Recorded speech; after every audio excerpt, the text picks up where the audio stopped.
Hi, this is Sidra and welcome to the next episode. और आज हम बहुत ही एक अच्छे टॉपिक पे बात करने जा रहे हैं जो कि बहुत डिफरेंट है, शायद कुछ लोगों को ना भी पता हो, लेकिन बहुत अ बिट कंफ्यूजिंग लेकिन बहुत इंपॉर्टेंट है, जो कि आपको बहुत हेल्पफुल रहेगा। अगर तो आप मास्टर्स या पीएचडी वगैरह के लिए अप्लाई करना चाह रहे हैं यूरोपियन कंट्री में या किसी भी फॉरेन कंट्री में, तो ये आपके लिए जानना बहुत ज़रूरी है, और ये है नोस्टिफिकेशन। इस वीडियो में मैं कोशिश करूंगी कि मैं नोटिफिकेशन प्रोसेस को बहुत सिंप्लीफाई करके आपके साथ शेयर करूं, ताकि आपको बहुत इजीली समझ आ जाए और कोई मसला ना हो, कुछ कंफ्यूजन ना हो।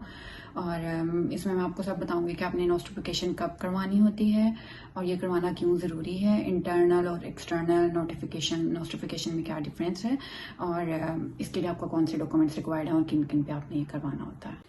डिग्री नोस्टिफिकेशन है क्या? बेसिकली डिग्री नोस्टिफिकेशन ये है कि आपकी डिग्री किसी फॉरेन कंट्री में रिकॉग्नाइज करवाना। लेट सपोज आप पाकिस्तान, बांग्लादेश या इंडिया से हैं, तो आपकी डिग्री आपके मुल्क में तो रिकॉग्नाइज्ड है, अटेस्टेड है, वैलिडेटेड है, लेकिन आपको उसको किसी फॉरेन कंट्री में अगर आप अप्लाई कर रहे हैं तो उसको आपको वहाँ पे भी रिकॉग्नाइज करवाना पड़ेगा। जैसे मैं पाकिस्तान से हूँ, तो मेरी डिग्री मोफा से, AGC से रिकॉग्नाइज थी, लेकिन वो सफिशिएंट नहीं है। उसके लिए चेक रिपब्लिक में जब हम अप्लाई करते हैं तो वहाँ भी हमें उनके सिस्टम के अकॉर्डिंग अपनी डिग्री को रिकॉग्नाइज करवाना पड़ता है। इस प्रोसेस को सारे को नोस्टिफिकेशन कहते हैं।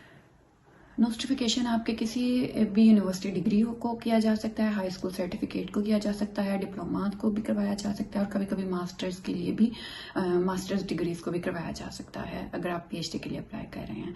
और ये डिपेंड करता है आपकी यूनिवर्सिटी में आप कहाँ अप्लाई कर रहे हैं, किस प्रोग्राम के लिए कर रहे हैं, और आपकी प्रीवियस क्वालिफिकेशन क्या है। तो ये हर यूनिवर्सिटी का डिफरेंट प्रोसेस है और डिफरेंट क्राइटेरिया है, ये टोटली आपकी यूनिवर्सिटी पे ही डिपेंड करेगा। उसके बाद आ जाता है मेन इंटरनल और एक्सटर्नल नोटिफिकेशन। तो इंटरनल में मैं आपको कुछ चीज़ें बताती चलूँ कि कुछ चेक रिपब्लिक कुछ यूनिवर्सिटीज़ होंगी वो इंटरनली ही जब आप अपने डॉक्यूमेंट्स वगैरह सबमिट करवाते हैं अपने at the time of admission, वो उसी टाइम पे आपकी वैल्यूएशन स्टार्ट कर लेते हैं, और वो इंटरनली ही आपकी डिग्री को भी रिकॉग्नाइज करवा लेते हैं अपनी यूनिवर्सिटीज़ या अथॉरिटीज से, जो भी उनका प्रोसेस होता है। और वो बाद में आपको इन्फॉर्म कर देते हैं कि आपकी डिग्री रिकॉग्नाइज है या आप इस लेवल पे अप्लाई कर सकते हो या नहीं कर सकते, और अगर कोई इशू भी है तो वो आपको इन्फॉर्म कर देते हैं।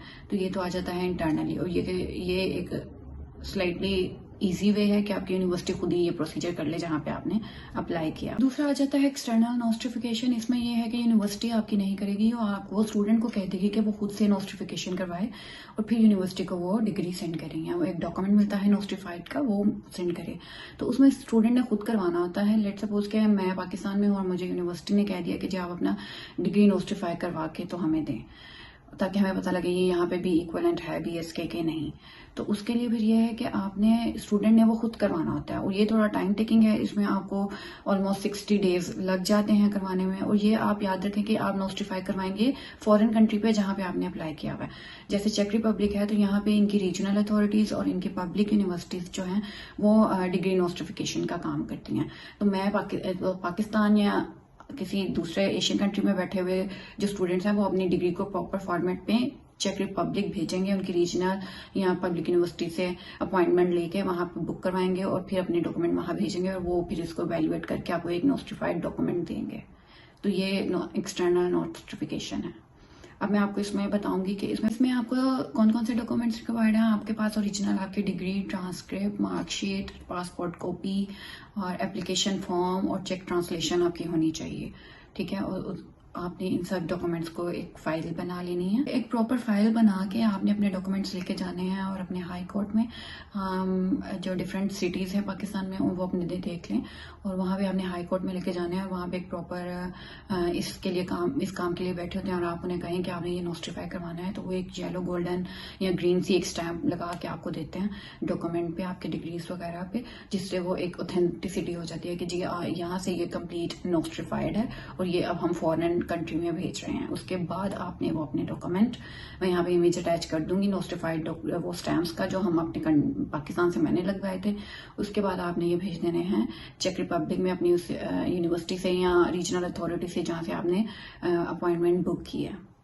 और फिर जब आप ये अपने डॉक्यूमेंट भेज देते हैं वहाँ पे, उस यूनिवर्सिटी को रिसीव हो जाएंगे तो वो अपना काम स्टार्ट कर देंगे। याद रखिएगा कि आप इनकी वेबसाइट्स वगैरह भी चेक कर लीजिएगा। चेक रिपब्लिक में ऑलमोस्ट इसको 60 डेज यूनिवर्सिटीज जो भी रीजनल अथॉरिटी है यूनिवर्सिटी है वो मेंशन करती है कि उन्हें मिनिमम 16 डेज रिक्वायर्ड हैं, उसके बाद वो आपको वो डॉक्यूमेंट प्रोवाइड करेंगे। तो इसके लिए आपके पास यहाँ पे एक बेस्ट टिप्स मैं ये दूंगी कि जब आपका एडमिशन प्रोसेस स्टार्ट हो, आपका सब कुछ स्मूथली चल रहा है, इंटरव्यू वगैरह टेस्ट वगैरह जो भी हो गया, तो आपको एक्सेप्टेंस तक जब बात जाए तो आप यूनिवर्सिटी से उसी टाइम कंफर्म कर लें कि वो आपके डॉक्यूमेंट्स को इंटरनली नोटिफाई करेंगे या एक्सटर्नली। अगर तो वो इंटरनली ही कर लेते हैं तो वेल एंड गुड, आप सेफ साइड पे हैं, मतलब आपको ये करने की जरूरत नहीं है। लेकिन अगर वो एक्सटर्नली वो आपको कह रहे हैं तो स्टूडेंट को कह दें कि आपने करवाना है, तो फिर आप ये प्रोसेस जल्द से जल्द शुरू करवाएं, क्योंकि इसमें मैंने आपको जैसे बताया कि डिफरेंट टाइम पीरियड है। यहाँ पे जैसे चेक में ऑलमोस्ट 60 डेज रिक्वायर्ड है, तो आपने काम फिर जितना जल्दी अपने डॉक्यूमेंट्स भेजेंगे, नोटिफाई करवाएंगे, उतना जल्दी आपका फर्दर प्रोसीजर स्टार्ट होगा।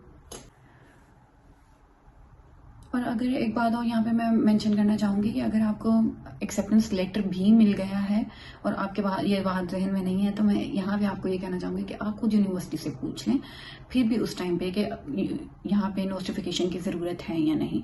और अगर बाद में कुछ लोगों को जैसे कुछ केसेस मैंने देखे भी हैं, स्टूडेंट्स ने बताया कि उनको सारा प्रोसीजर होने के बाद, उनका वीज़ा इंटरव्यू होने के बाद भी उन्हें यूनिवर्सिटी की तरफ से आ गया था कि उन्हें मिनिस्ट्री ऑफ चेक रिपब्लिक की तरफ से आ गया था कि उनके एडमिशन का कुछ मसला है। तो जब उन्होंने अपनी यूनिवर्सिटी से पूछा तो यूनिवर्सिटी ने कहा जी आपकी नोटिफिकेशन नहीं हुई भी उस तरह से, तो वो पार्ट मिसिंग है। तो आप उस टाइम पे भी करवा सकते हैं, कंफ्यूज होने की जरूरत नहीं है। आप फौरन से यूनिवर्सिटी से बात करें, लूप में लें, मिनिस्ट्री को लूप में रखें, उनसे कम्युनिकेट करें और कहें कि आप ये काम करवा सकते हैं। तो फौरन जैसे जैसे जल्दी आप ये करवा सके, फौरन से आप चेक करें कि जिस भी कंट्री में आप अप्लाई कर रहे हैं, चेक रिपब्लिक है या कोई भी, वहां पे ये कौन काम करता है, कौन सी यूनिवर्सिटी या रीजनल अथॉरिटी करती है। आप उनसे कांटेक्ट करें, टाइम ले, अपने डॉक्यूमेंट पाकिस्तान में अपने कंट्री में रेडी करें और अपनी फाइल भिजवाएं और जितना जल्दी हो सके ये काम करें, तो आप ये दे सकते हैं।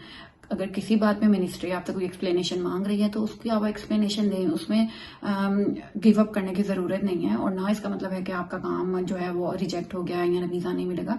वो जस्ट आपसे पूछा गया है या आपसे इन्फॉर्म किया गया कि उन्हें कुछ एक्स्ट्रा मजीद इन्फॉर्मेशन भी चाहिए, तो आपने उस पर फोकस करना है, वो आपने उन्हें प्रोवाइड करनी है। तो ये एक बहुत इंपॉर्टेंट स्टेप है, अक्सर ये कभी मिस भी हो जाता है, तो ये आपने ध्यान में रखना है जब आप अप्लाई कर रहे हो। यूनिवर्सिटी से राब्ते में रहें और उनसे स्टार्ट में ही पूछें नोटिफिकेशन का कि वो खुद करवाएंगे या एक्सटर्नली स्टूडेंट को ये करवाना पड़ेगा। तो आज ये सारा मैंने आपको एक्सप्लेन किया है नोटिफिकेशन प्रोसेस। होप सो कि आपको इजीली समझ आ गया होगा। और अगर आपको फिर भी कोई क्वेश्चन है इससे रिलेटेड तो आप मुझे कमेंट्स में पूछ सकते हैं, मैं आपको बता दूंगी। तो बाय।